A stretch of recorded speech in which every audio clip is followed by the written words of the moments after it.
حضرت امام حسین تشریف لائے، بچوں سمیت آئے۔ حور بن یزید ایک شخص تھا، حور بن یزید، حور بن یزید نام یاد رکھنا۔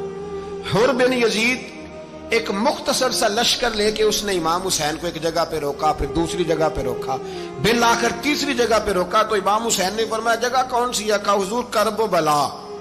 فرمایا بس یہی خیمے لگا دو، یہی۔ حضرت سیدہ زینب نے پوچھا امام حسین سے کہ سارے زمانے نے روکا ہے، ٹھیک ہے آپ حق پہ ہیں، یہ بھی سب نے کہا ہے آپ حق پہ ہیں، پر روکا بھی سب نے، آپ روکے کیوں نہیں؟ تو ابن کثیر اور ابن اسیر لکھتے ہیں کہ امام حسین رو پڑے، کہنے لگے بہن میں رک جاتا پر میں نے رات کو نانا مصطفیٰ کو خواب میں دیکھا ہے۔ تو حضور نے فرمایا حسین اگر آج یہ رواج پڑ گیا نا یزید جیسے لوگوں کا تو قیامت تک پڑا رہے گا، پھر لوگ کہیں گے کوئی نکلا نہیں تھا تو ہمیں بھی نکلنا، پھر لوگ ظالموں کے سامنے گردنیں جھکانے کے عادی ہو جائیں۔ میں کہتا رہتا ہوں، کہہ رہا ہوں، کربلا کی جنگ کفر اسلام کی جنگ نہیں، کفر اسلام کی جنگ نہیں کربلا کی، کیونکہ یزید تو بڑا پکا نمازی تھا، خطبہ دیتا تھا وہ تو۔ جب امام حسین رضی اللہ تعالیٰ عنہ نے کربلا کے میدان میں جمعے کا دن تھا تو یزید کے سامنے کو بات کرنی شروع کی عمر بن سعد کے سامنے، تو عمر بن سعد کہنے لگا حسین زیادہ باتیں نہ کر، ہمارا جمعہ لیٹ ہو رہا ہے، جنگ کے لیے تیار ہو، فٹافٹ آ۔ اہل بیت نبوت کو قتل کریں گے اور قتل کے بعد پھر نماز پڑھیں گے اور پھر کہیں گے اللہم صلی علی محمد وعلی آل محمد، اسی نماز میں پھر درود بھی پڑھیں گے۔